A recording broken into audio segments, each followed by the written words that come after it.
The chains of blood, the return of his mother. Years passed.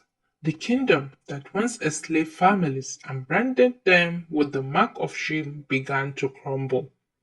Whispers spread in the royal court of an uprising led by a woman with fire in her eyes and a voice that made king tremble.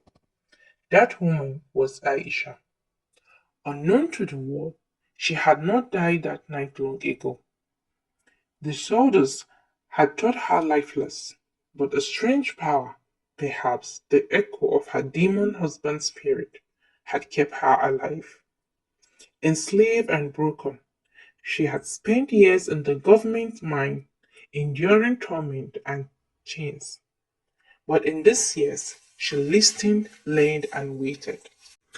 One night, she discovered the secret that the ruler kept hidden, the source of their control, a forbidden relic that fed on human suffering. When she destroyed it, the power that bound the slaves scattered, and in the explosion of light, something awoke within her. Her blood, once wholly human, burned with ancient strength.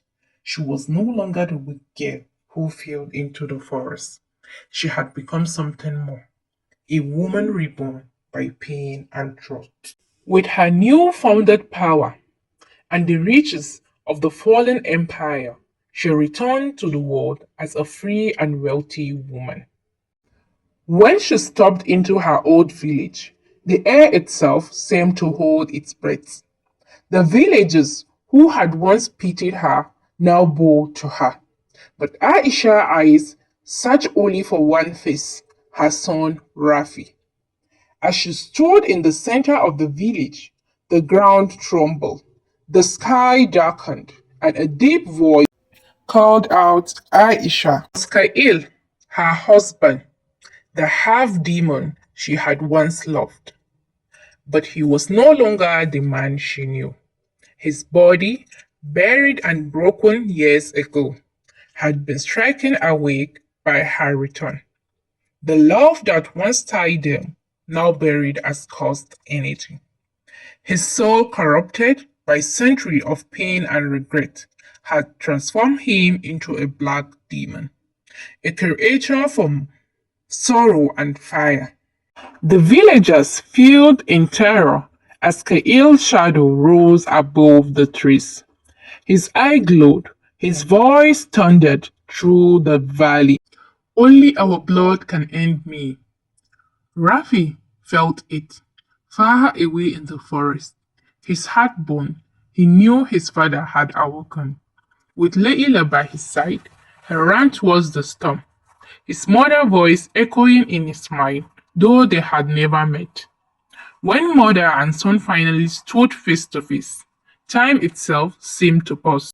Aisha's tears fell as she touched his cheek. The son she had thought dead, the boy she had left by the river. You have your father's eyes, she whispered, and your strength, he replied. Then the demon roared.